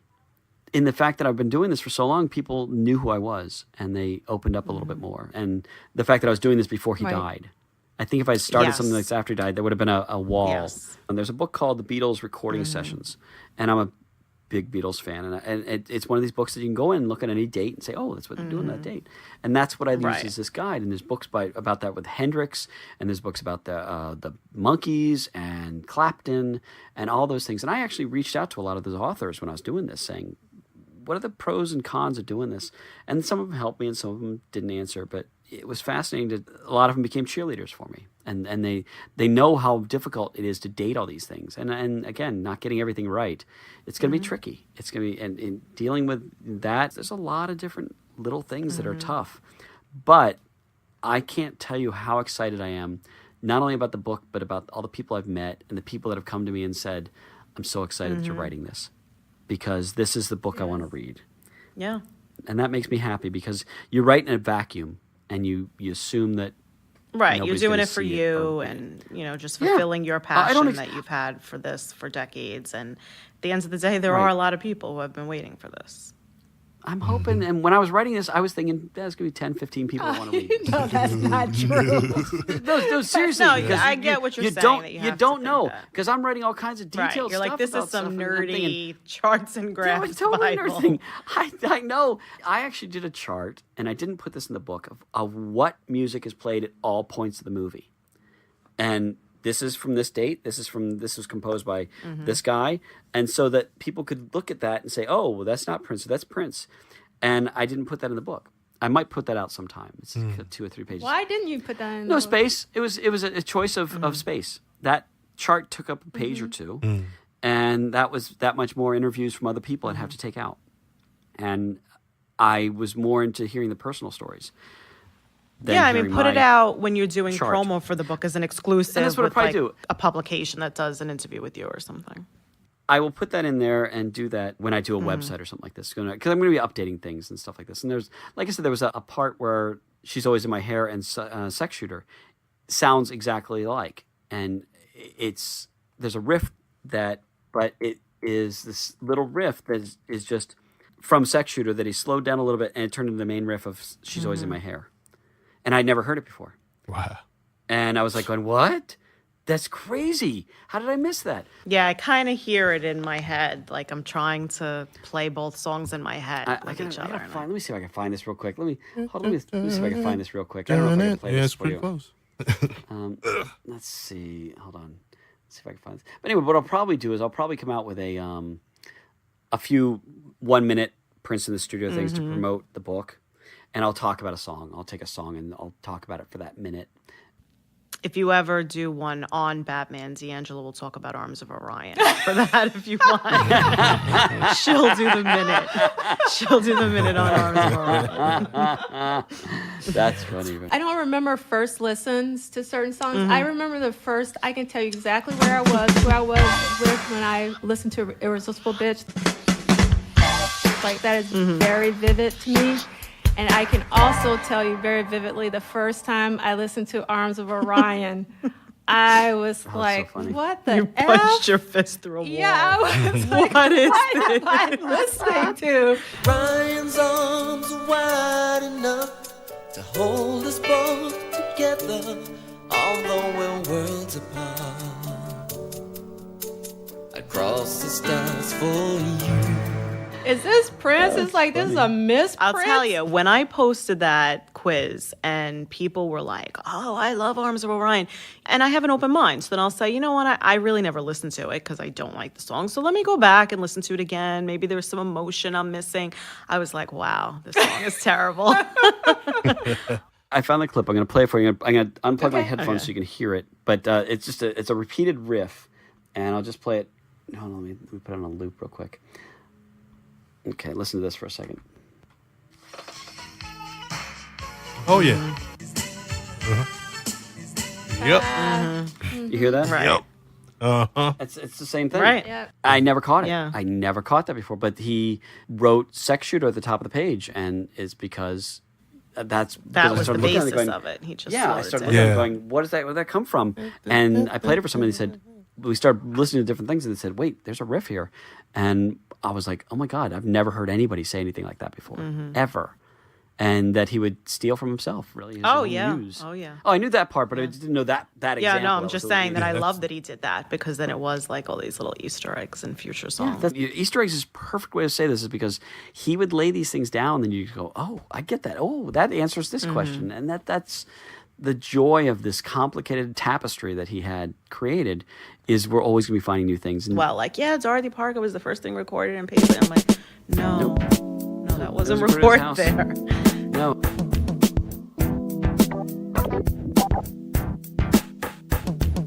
That's why I'm hoping my book gets Kind of straightens noticed. out a bunch of stories. Well, and I'm sure that it's going to make more stories somewhat confusing. I don't have specific dates for certain songs. You know, I don't have a specific date for Electric Intercourse. I don't.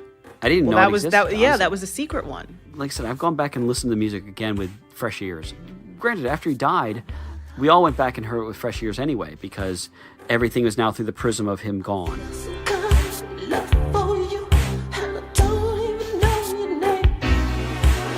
And you're hearing clues and things like that, and hear phrases that are much more poignant.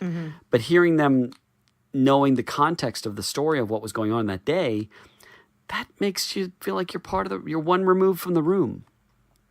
Does that make sense? Yeah, it makes total sense. For me, like Yeah. what's been more painful than listening to the music is watching live performances and some of the stuff that I used to think was amazing. Now I realize, like, maybe if he didn't do that split or if he didn't jump off that speaker, maybe he wouldn't have. So, like, it's painful. Sometimes I cringe now when I used to think, oh, my God, that's amazing. Right. And now I go, oh, what am I watching? So it's weird now. The toughest thing for me doing the book was having finished it a month before he died and then having to go back and change the tense of everything that happened. To past tense. And I didn't change anybody's quotes because if they said he is this, I kept that because it's a snapshot into time. But having to go back and say Prince was this, that was painful to me because that made it more real that he was no longer. I still feel going that way when I read anything that has his name with past tense. Yeah, it's tough. And having to go through a 420-page book and changing all the tenses of everything that was said by me, that made it a little more final to me. That this guy's not coming back and there's nobody going to be coming back that's like him. That's a tough one. And I think that there's a sadness to me about that, but at the same time, there's a joy to this music.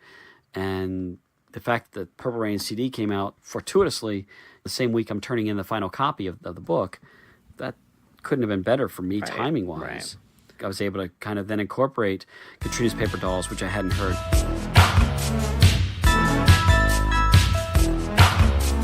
And Velvet Kitty Cat, which I had heard but I didn't like, but they had information about it in there. So those kind of things I was able to say, oh, well, here's a little more detail about that. That helped me when it comes to making the book as complete as possible. There's going to be times that I look through the book and go, yeah, I would have liked to have included that. I would have liked to have included that. It's not a picture book. That's the other thing, is it's got 12 pictures in it, and that's mostly documents and stuff. It's a book of information. And I would love to have done one that had tickets and pictures of concert shots and studio shots. But first off, there's not a lot of shots of him in the studio. Yeah, and that's a separate kind of Yeah. I would have loved to have seen the worksheets from Sunset Sound. There are 4 of them are in the book. That's great. Yeah, and on the cover, if you look closely, there's... Yeah, I love the cover art. Thank you. The guy who did the picture is a guy named Neil Preston, who has done a lot of classic rock things. And the guy who did the After Effects stuff goes by the name Reverend. Does bootlegs and stuff, but he's just a really amazingly talented After Effects artist. Yeah, when I first saw the cover a couple months ago or whenever it was like first published, I said, oh my goodness, not only am I going to love this book, but this is a great cover. Thank you. You guys have made me feel really good about this because I don't know, when you write this stuff, you don't know what people are going to think. And the fact that you guys have read a little bit now, even if it's not your favorite song. It's nice. I'm going to be hear honest that- with you, Yeah, Duane. it's nice. Yes. When you sent that PDF, I was like, of all the songs you could have sent me. Yeah, I just grabbed one. And the reason why I grabbed that one is because that's one of the songs that he did in one day. And there was a lot of the songs that he did, like, I'll tell you, he did Computer Blue took weeks. So When Doves Cry was days. I Would Die For You and Baby I'm a Star, he was doing on for days and a weeks on end, tweaking those things. Purple Rain, the same thing.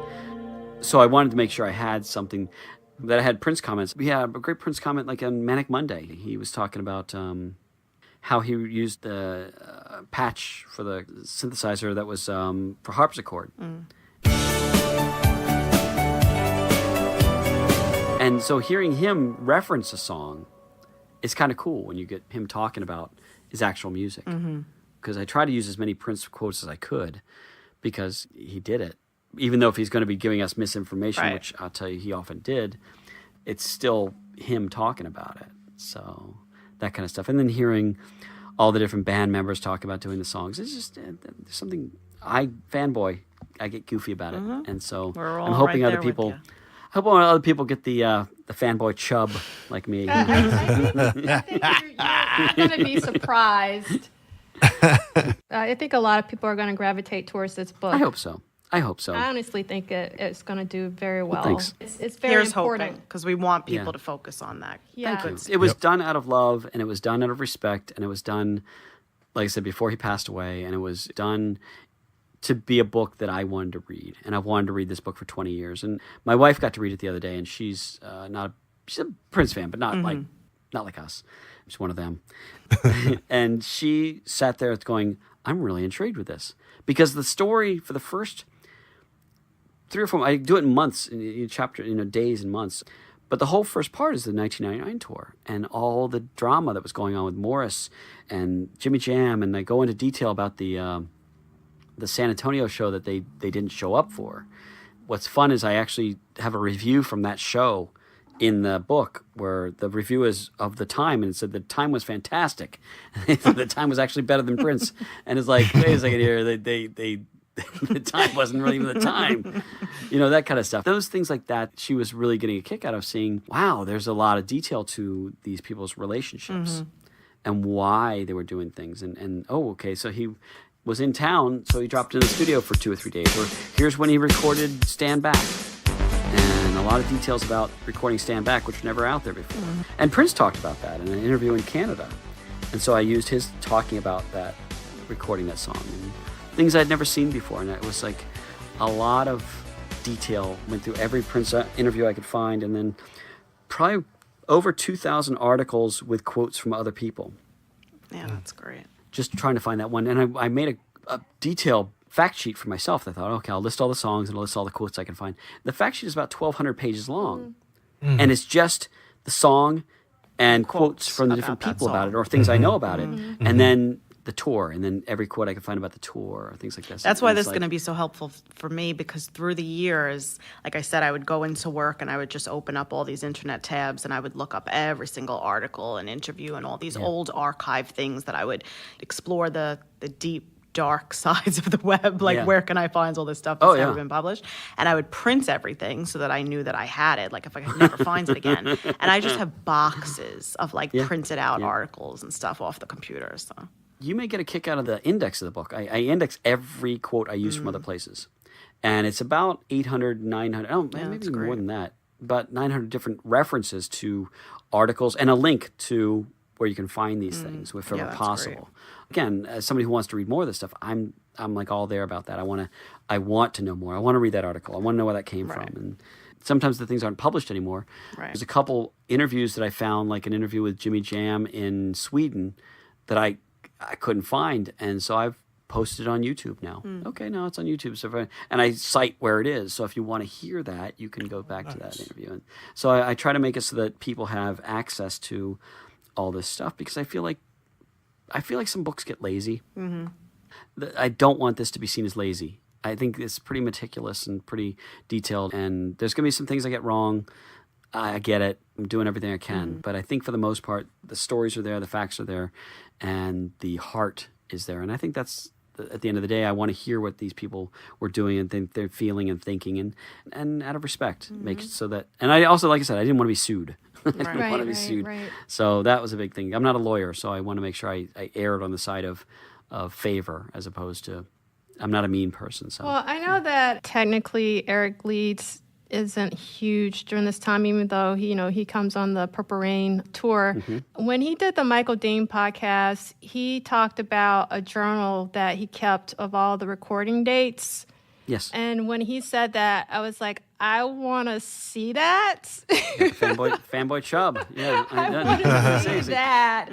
That's what I want to see. So did you get access to Eric, and did you see that infamous?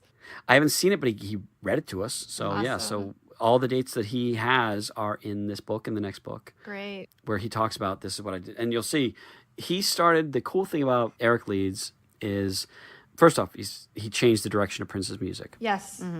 Nobody did it like he did when it came to adding that to it. Because he'd used Larry Williams before as saxophone, and he'd done some saxophone himself.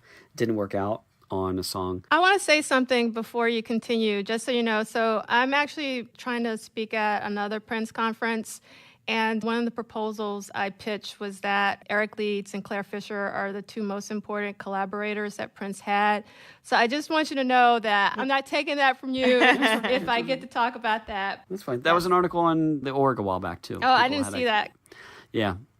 I think that Eric brought a depth to it. Here's the thing that people need to understand. People say he brought jazz to Prince. Well, Prince's dad was a jazz musician, so he did not bring jazz to Prince. Right. And that kind of always irritated me when I heard that. Yeah. But he brought an awareness to certain things about that and brought that into his music. And he started basically on July 1st of 84. So last quarter of the book is Eric's story in there. And the things he did for the family are just, he took it to another direction, completely different direction. And it was a direction that Prince didn't even see coming. And I think that the first story that he said this before, I don't know if you know the story, but he said that we got to the studio and Prince said, "You want to hear the song before you start playing?" And he said, "No, let's just play it." So he said, "Okay." Started playing a song and Eric had to play it. And then he got to the next song and Eric said, maybe I should hear the song. And Prince said, "Nope." And he said, "Okay, that's the way you want to play it." And so that's how their relationship started. I think that kind of stuff is just the most charming thing you could get is knowing that Prince met somebody who would challenge him musically. And I think that the first time he goes on stage with him, and this is in the book, is he was on the Purple Rain tour and Prince invited him up, and I forget what they were, but I want to say North Carolina, but I don't think they were. But anyway, he basically said, "Okay, you ready?" And Eric's like, "I don't have any clothes. I have my sacks." He gave him his fur coat to wear. And he said, "Okay, get out there." And before he walked down the stage, he said, "What key are we in?" And Prince said, "D." "Okay, great." And he gets out there and he said, and a wall of sound hit him from the crowd. Purple Rain concert. And he said he couldn't hear a thing. He said if he didn't know the key, he would have been there just playing randomly because he couldn't hear a thing. And he's just playing in that key, hoping to play along. And then in the middle of the song, Prince says, "Break it down," and just has him do a 2-minute solo without any sort of warning or rehearsal or anything. And Eric said, "Make it so." It was you make it so. Number one, make it so. And he did it. And he said it was the greatest thing because he got to do it. But I thought you could crap your pants out there if you didn't know what you're doing. And I think Prince knew that he could get him doing that. And I think that the things he brought to his music just opened him up to ideas. We wouldn't have Madhouse, you wouldn't have The Flesh, you wouldn't have MPG horns. Did you see Eric Leeds in April at the Dakota? No, I did not. I the only show I saw outside, because I wasn't there for any of the shows. I was there doing something else. The only show I saw was Shelby? Shelby. Yeah. Yeah, and that was a good show. I enjoyed that. But Eric was right before Shelby. I got there halfway through Shelby's show. Oh, the Eric Leeds performance was amazing, extraordinary. I'm really happy that I was able to see it.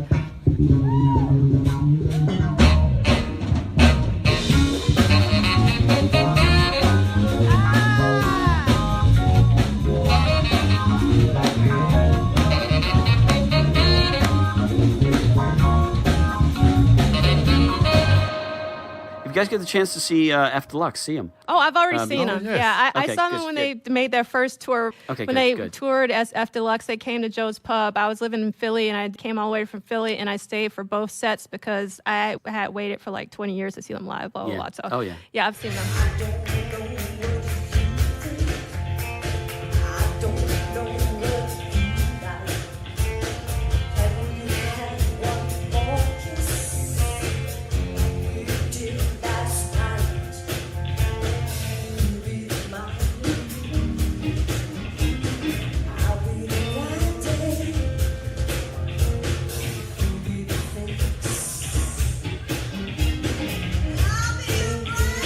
Well, here's the other thing I was going to say. I was talking about having done some of these videos. There's a video also floating around that I did of the family rehearsing a sound check. Did you ever see that? No, I haven't seen that one. I got to send you links to some of these things. Yeah. But it's at Family Jam Show, and it's Susanna, I feel like I've seen Jelly Bean playing. Jerome is still with the band at that time. He played with that, and Paul and Eric. And they're doing, I forget which song it is. It was just one song, but it's them rehearsing it. Very cool. It's kind of a fun thing. So I'll send you links to some of these things that so you can see. Some of them may be in my Facebook group. You guys have been both very generous with your time. Oh, it's been lovely. Cool. Thank you all. Seriously. So on Twitter, I am at I am Miss TLC, IAMMISSTLC.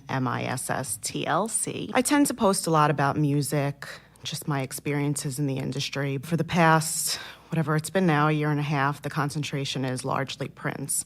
And I came up with the Princerversaries concept because it was just a nice way, I think, to organize everything that Prince has accomplished. With an artist as prolific as Prince, he has something for practically every date of the year, either a performance, a release, a recording. And it's a nice way to address each topic and then go from there. I like to just add my perspective and some connections to each moment in his career. So if you're interested in something like that, you can check me out there. And I'm very grateful to Duane as well, because his book will obviously be a huge help in kind of organizing those dates. Through the years, I've triple checked, quadruple checked everything myself because I just had access to a lot of databases through the industry and SoundScan and different recording industry, RIAA and Billboard and everything. So I've done a lot of the date work myself just because I'm personally interested in it. So I'm thrilled that Duane has done such extensive research on this. So thank you so much for taking time out of your day to join us. Of course, this has been wonderful. And I hope you'll come back for another Yeah, one. I mean, we'll have to all come back, definitely, when Duane's future books come out. Yeah. But yes, we all need to stay in touch because there's always a lot to talk about in this world. Yes, definitely. Yes. Agreed. Yeah, thank you so much. And Duane, I know it's going to be received very, very well. Thank you. I think I'm nervous and excited. I'm actually more excited than nervous. It's just nervous because it's a part of me. It's something I've spent 2 decades knowing and living with. Well, this is great. Thanks, guys, and thanks, Ivan. This is a lot of fun. You guys are great. Ivan, you don't talk much, but yeah, I was just taking it all in today. I'm just really excited about digging into the book. Thanks. The book is called Prince and the Purple Rain Era Studio Sessions, 1983-1984, and it's scheduled to come out November 15th on Amazon. You can get 30% off coupon from the publisher if you want. Go to my website. That's DuaneTudahl.com, DuaneTudahl.com, or you can also try going to PrinceStudioSessions.com. That's PrinceStudioSessions.com, and download the first chapter. At the end of the first chapter in the PDF, you'll get a 30% coupon from Roman Littlefield, that's my publisher, to order the book, and hopefully you like it. I'm looking forward to getting everybody's reactions, looking forward to reviews on Amazon and wherever else you want to post reviews. And if the book does well, I'd really like to write a second one, maybe 1985, 1986, or maybe 1981, 1982. And the other thing is look me up on Facebook. I can be found at Duane Tudahl on Facebook, or you can see me in my Facebook group, the Prince, the Complete Studio Sessions book series on Facebook. And I'm always in there. Post something, ask to join, come on with the conversation, ask me questions. I'm almost always around, so I'm happy to help out with anybody, and I'm looking forward to meeting you, and I can't wait for you guys to read the book. As always, thank you so much for listening. My name is DJ Polish Solid, and you can find me on Twitter at Polish Solid, and also on Facebook as Polish Solid. And it's polish like you polish your nails, but past tense, ED, so POLISHED, solid, like solid ground. And I look forward to talking about all things Prince. Hey, this is your love man here, and I just wanted to say a great time was had by all on this, our inaugural episode of the Behind the Book podcast. Really couldn't think of a better way to kick things off than with Duane Tudahl, author of Prince and the Purple Rain Era Studio Sessions 1983 and 1984. If you are listening to this podcast, we are just inviting you to get out and to support Duane's book. It is available everywhere as it should be. It would make a great, great gift during this upcoming holiday season and throughout the year. We are so pleased that you chose to spend some time with us once again. GFM Podcast Network, which you can find if you go to SoundCloud /Grownfolksmusic. We can also be found on Stitcher, in iTunes, under the GFM Podcast Network. And what's important about going to one of these outlets, make sure that you hit that subscribe button so that you can always keep up with the latest episodes. And a step further that we would appreciate is if you could rate the shows. If you hear something that you like, or maybe even if you don't, but if you can go in and give us a couple of stars and maybe say a few words, it really helps other listeners out there who might be fans of this type of content to find us. So we really, again, appreciate all of you. It's been an incredible year for us when we're looking towards 2018 for some new and some more innovative types of programming as far as our podcasts are concerned. Oh, one other thing real quick before we go. Make sure to head over to the site, Grownfolksmusic.com, and in particular, check out the content on the site, but also you can check out our store. We have some of our fall and winter offerings, sweatshirts and different things of that nature. We're getting ready to head into the spring season in a month or so, but if you are in the market, when again, with it being the holiday season, in the market for a sweatshirt or a coffee mug or, some sort of great Grown Folks Music type of gift, you can head over to grownfolksmusic.com and look for our shop and, pick up something there. So once again, this is The Love Man, and I'm signing off for the GFM Behind the Book podcast. Grownfolksmusic.com